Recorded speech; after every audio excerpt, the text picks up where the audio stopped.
Joachim Diaz-Louzi qui va donner ce coup d'envoi. À partir du côté gauche pour les Bretons. Ballon bien récupéré par les Bergaliens. Lescaut qui libère Thomas Munilla qui va repartir sur Benjamin Noble. Toujours, on a passé cette ligne des 10 mètres. Je vous rappelle que c'est la ligne des 10 mètres par rapport à la ligne médiane. Ah, c'est bien fait cette petite passe au pied. Oh, le retour intérieur! Le retour intérieur pour Patilla. L'essai de Pablo Patilla.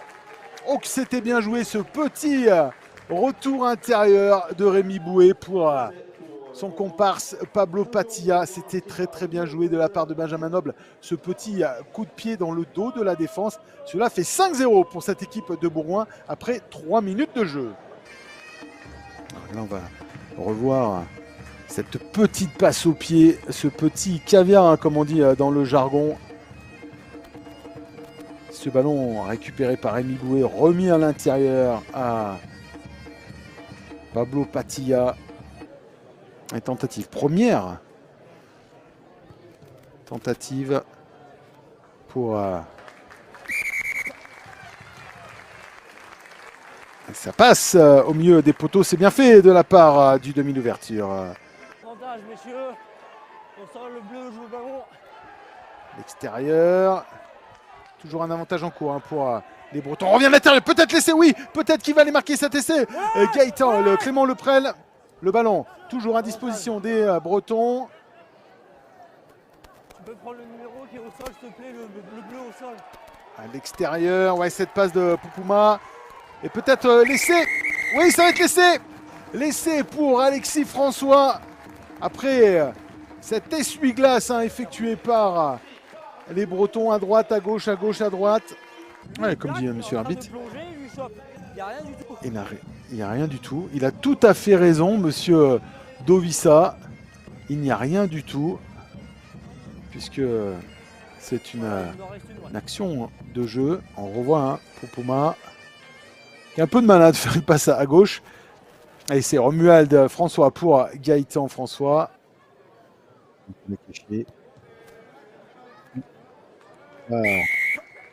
Redonner l'avantage à cette équipe de Bourgoin après 29 minutes de jeu.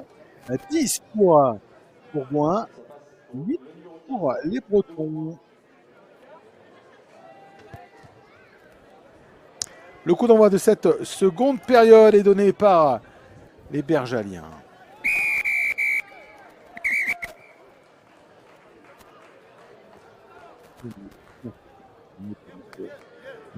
Pour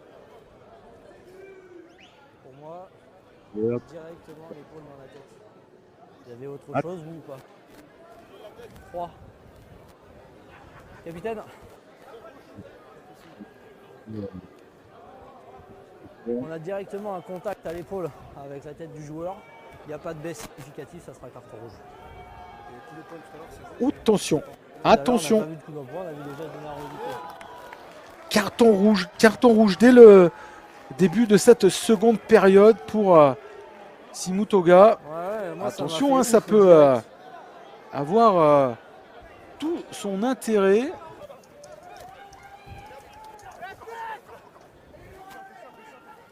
On attaque le milieu du terrain avec une nouvelle fois Isaiah Leota. Qui vont peut-être retrouver des ressources dans cette partie. C'est souvent le cas quand on décide. Il y a eu un petit en avant.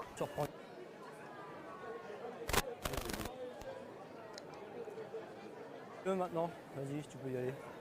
On revoit cette superbe action. Tout de suite, Noble qui va retrouver, qui s'est caché, il s'est décalé sur la passe caché. Il va pouvoir remettre à l'intérieur à Naïbouka Prokoa et qui va remettre lui à l'intérieur. Applaudi par bonne prise de balle en touche par Fontaine qui vient de faire lui son entrée. Regardez l'accélération de Théo Platon qui pour son dernier match ici va s'offrir un superbe essai. L'essai de Platon qui a complètement satellisé ses adversaires. L'accélération, ils sont contents pour lui, regardez. Musio venait juste de sortir, lui Il fait aussi son petit clin d'œil. Il arrêtera sa carrière ce soir. Hein. Théo Platon, on l'a eu en interview hein, tout à l'heure. L'essai de l'arrière du REC. Ah, ils sont contents pour lui, hein. Ses copains.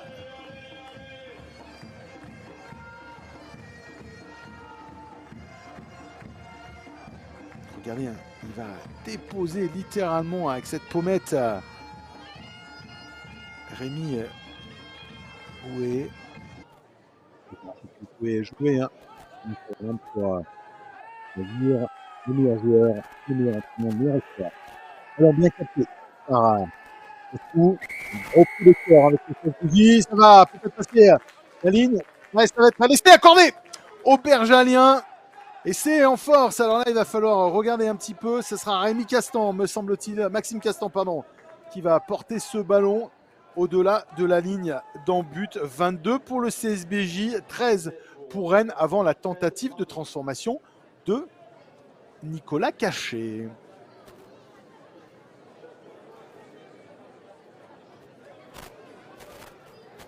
On voit hein, ce ballon bien capté hein, par le deuxième ligne. Casse-cou. Bel essai des joueurs bretons. Ils tentent le coup. Ah, c'est dommage, le ballon est perdu. En avant. Et c'est la fin de cette rencontre. Victoire de Bourgoin à l'extérieur. 24-13. C'est fini ici à Rennes. Alors, pour la petite histoire, hein, ça ne va rien changer au championnat, au classement, puisque ce sera Blagnac-Bourgoin et Albi-Bourg pour les barrages. Ce sera samedi prochain à 18h pour Blagnac-Bourgoin, 19h30 pour Albi-Bourg.